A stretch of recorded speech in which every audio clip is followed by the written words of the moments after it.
Good afternoon. So I'm going to talk a little bit about algorithmic retail, and this is about how AI is being used across the whole retail organization. But to start with, I'll go back to a little bit of prehistory, which is back in 2013, Mark Andreessen had said, software eats retail.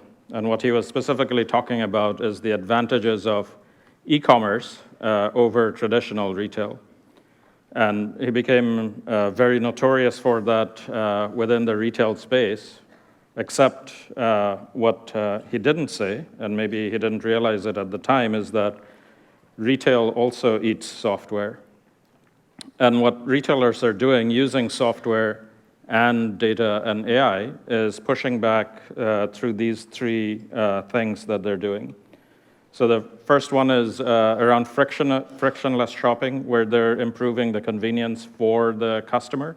This is both in the e-commerce channels, but also across the physical stores. The second one is improving the operational efficiency in the supply chain process across the organization. And the third is creating new experiences, both through content digitally, but also within stores. And not all retail companies are doing that. So there's a set of companies that are on the left side that are still thinking about what they're going to do and how they're going to do it. And they're playing around with a few things to try out. The majority of companies are in the middle bucket, where they're taking AI and applying it within some of the departments in retail. So that might be in marketing, it might be in e-commerce or in supply chain, and improving their performance for the organization within those groups. And then there's a set of companies, about 18% of retailers from surveys that have been done recently, that are transforming themselves. And they're doing that in two ways. One is they're building AI in all parts of the organization at scale. That's one part. And then the other part is, in the process of doing that, they're breaking down the silos between the different departments. So you can see companies that were historically doing demand forecast for the supply chain based off historical sales, that they're now augmenting that with clickstream data or ad impressions data, and dramatically improving the accuracy of those demand forecasts. So in the transforming process, they're breaking down the silos across these organizations. So now, the companies that are thinking, and some companies not thinking, if they're taking too long, we've seen some examples historically over the last few years of the disadvantage. But for the companies that are using algorithmic retail, and the patterns from algorithmic retail are getting a huge advantage financially from those. And this is a business case that's showing the different areas where they're creating advantage. And the column second from the right is showing what algorithmic retail is changing within those organizations. This is a model based off of $10 billion in revenue, overall 1.2 of that coming from their e-commerce channel. And you can see that even on the low end of those percentages, it's significant numbers. And in some cases, it can be higher than that. But it's not just about the advantage from one-time advantage that they're getting. They're also getting a benefit from the cumulative effect of this, which you can see on this graph from McKinsey on the left side. And when you look at what's going on inside of that, it's that as they become more algorithm-driven, that's improving their business, which is allowing them to collect more data and better quality data. And that allows them to create better algorithms. So that virtuous cycle is giving them huge runway to create advantage for themselves. So those are some of the benefits and the types of things these companies are doing. I'll very quickly go through some use cases and then talk about what are the organizing principles behind algorithmic retail. And if you look at the operations and supply chain part of the retail business, there are many use cases. Some of them are listed out at the bottom here, where AI is being used in various companies. And if you look at customer intelligence from marketing to sales to e-commerce and recommendation engines, and applying that physically inside of stores as well, you can see many use cases around that. And I'm just going to dive into an example of that first one. So in this use case, this was a company that was on their online channel. There were anybody who came to browse the channel, browse their e-commerce site, who are anonymous prospects. They're not customers yet. When they left the site, they would be tracked and they would be sent a digital ad, so retargeting ad. And in that process, they were doing fairly well. They were getting a 2% conversion from the retargeting, but it was standard retargeting based off of the people that are visiting. Then the things we added there are some of these new data sets on the left side. So they were already using the clickstream data for retargeting. And we added ad impressions data and then product search data from the e-commerce site. And most importantly, collecting in-store behaviors of customers. So when customers go in, when they connect to the Wi-Fi in the store, then you have their device ID, so you can start to connect the dots between those. So when you aggregate those, you can make much better behavioral predictions. And then using that, we try to understand the customer. And in particular, one of the things we do is look at which of those are likely to convert and become buyers, and which ones will not become buyers. And then for the buyers, we decide that in the next step, we decide what kind of offer to recommend to them, and then create an uplift model, and finally show that subset of prospects digital ad. And if you look at this picture on the left, this is showing the customer segments. This is showing the customer journey classification based on their likelihood of converting, becoming buyers. So the green are likely, the blue are unlikely, the orange are in between. So that's one of the first steps. And then the second step is creating an uplift model, which is this picture on the right side, where the vertical axis is showing what is the probability of conversion for each of those customers if you make no offers. And the horizontal is showing if you make an offer, what is the probability, how is the probability changing? So then you can see that at the bottom right, the green part, I think it's green, those are customers who are likely to increase their conversion, or their probability of conversion increases. So you should definitely show them the ads. The strip in the middle are customers who are not going to be moved by the offer. So if you do show them the ad, you're wasting your marketing dollars. And then, surprisingly enough, there's a set of customers on the left who were likely to buy, but now that you've shown them a digital offer, they're less likely to buy. So there, you not only waste your marketing dollars, but you lose revenue because you've turned away some customers.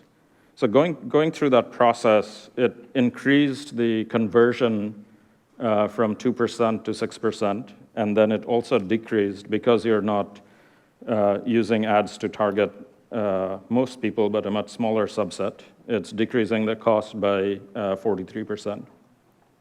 So between those two, it's a 5x performance gain in customer acquisition. Right, so that's just one example.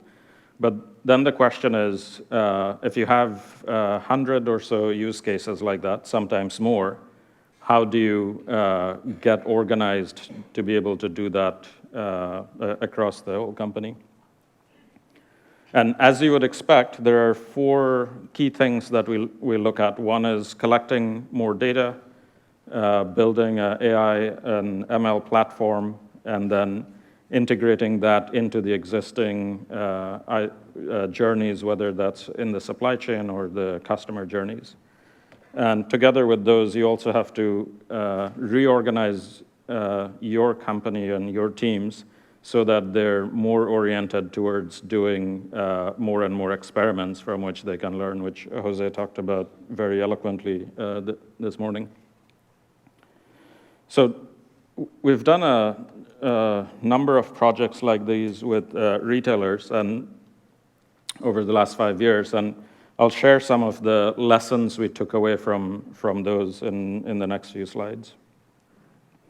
So this first one is when we're collecting the data, often people collect data that's, whatever is available. That's how we started, or a little bit more on an ad hoc basis. But eventually what we realized that we're trying to do is create a digital twin of the business. So it may not be a perfect twin, digital semi-twin, but you want to collect as much data to be able to understand what you're doing in the business. And that means understanding the customers and their intent and behavior, getting a descriptive digital twin of all your products that you're selling or marketing, and then a digital twin of all the processes that are going on within the organization. And on the left side are some examples of the data that we're collecting. So with that, you can start to understand what's going on in the business and then make decisions around those. The other thing is when you start collecting this data, it's coming from many sources, and you have to make sure that the data is connected. So when you get the Wi-Fi device ID of a customer who was in the store and an ad impression, you have to connect those two so that you understand the behavior of that customer across different channels. So you have to create a customer graph, you have to create a product graph, you have to create a process graph, or in some cases, a few process graphs, so that you know how all these pieces are connecting, and then you can make decisions around it. And the other part is being able to carry through data from one process to another, and that's the picture at the bottom. It's showing the ad impressions data for customers on the left side from a DMP, and it's showing a customer data platform where you have the customer online behavior, transactions, physical behavior in stores, and so forth. And we've seen many companies collect a lot of intelligence on the left side in marketing, and when that customer converts and starts buying, they're on the right side, but all the intelligence from the left side is now not carried over to the right side. So you lose a lot of intelligence using which you could do personalization and customization. Right, so that's sort of keeping the lineage of the data. This next one was about using the modern and emerging AI techniques that are available now.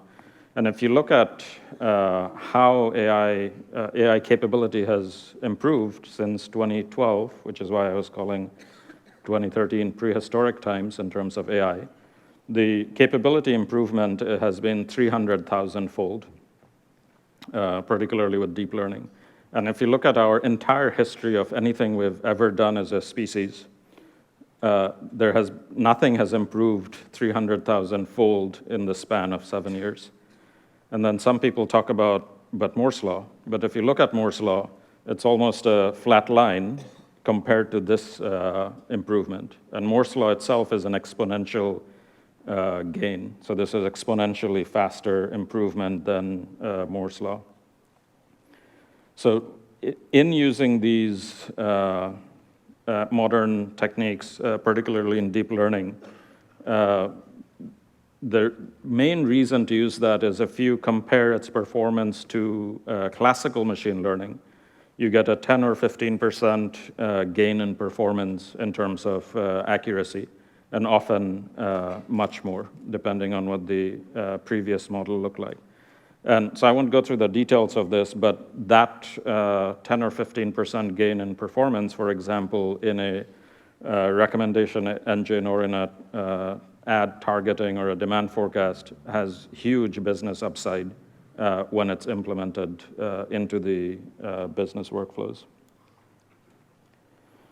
And with those types of advanced model, the other thing we realized over time is when we're going into doing a use case, not to think of each use case as being solved by one model, but thinking about how using multiple models interacting with each other to be able to solve that problem. So in this example, the left column is showing something like a product recommendation or content recommendation. The second column is talking about when to show the customer that recommendation, whether that's time or point in a customer journey. And the third column is looking at using what channel we should be communicating. And the advantage, when we did these experiments over time in different types of retail settings, we found that a recommendation might give you a 2-3% increase in conversion. But if you combine it with the right time and the right channel, we can often see that go from 3% to 12%. That's a 4 to 6x gain when you use multiple models. And when you start using multiple models, you have to now you're going to run into a scaling problem if you don't step back and think about how you're going to manage those models. So this is a picture where the bottom row is showing the tables inside of a customer data platform. Each of the black circles is a ML model, and then the white circles are how it's getting activated inside of a customer journey. And the lines are showing how those interact with each other. So you might have 5 of these black circles being used to activate something with the customer, like the previous example of the recommendation and the timing and the channel. But each black circle may be more than one model. So if you take even something as simple as a recommendation engine, if you build one recommendation engine that works across all your products and customer, you might get a certain level of performance. But if you build multiple ones based on customer segments or product types and so forth, the performance within each of those segments is very likely going to be much higher than one generic model. So in that case, each black circle may be 10 models.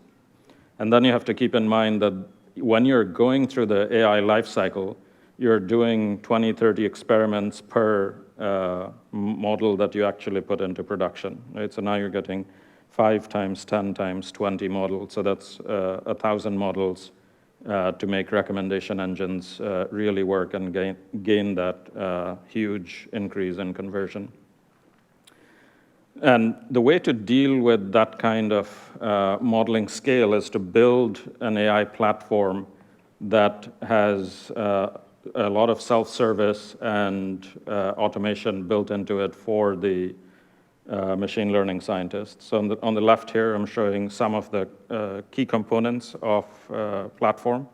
So everything from a data marketplace and a feature marketplace from where you can collect data, going through the model making process and testing it and validating it, and then deploying it and then measuring performance in production. So you have to think of it as your model fleet and how it's running.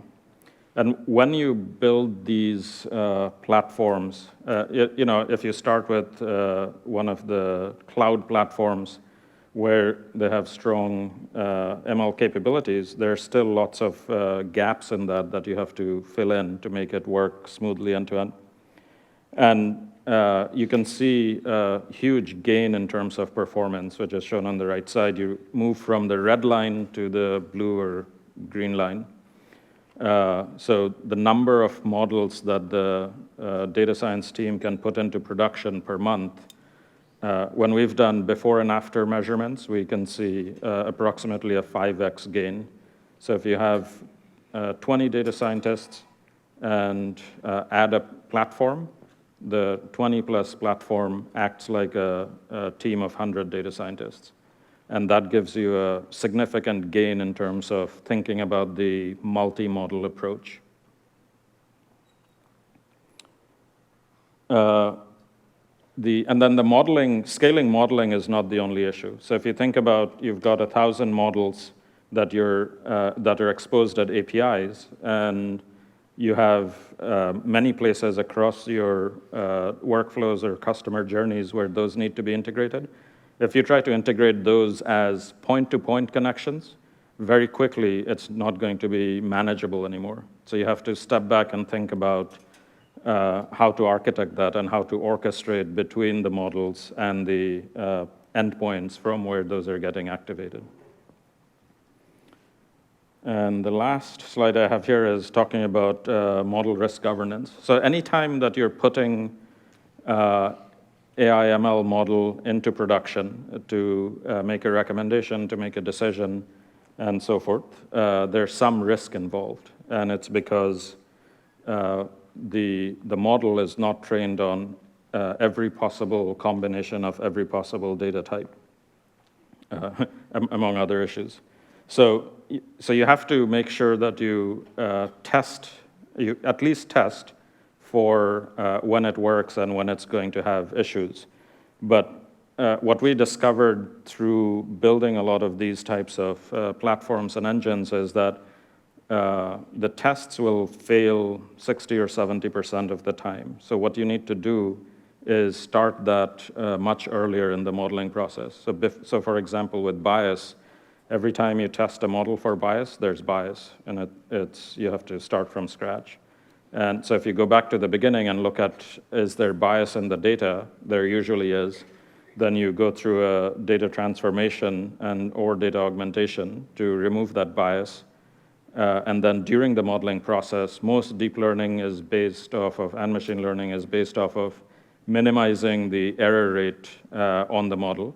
But you have to then regularize for bias also. So you say, minimize the error rate plus the bias. And those two together will keep the bias low. And then, obviously, once that's done, then you still test it. So let me end with that and close there. Thank you.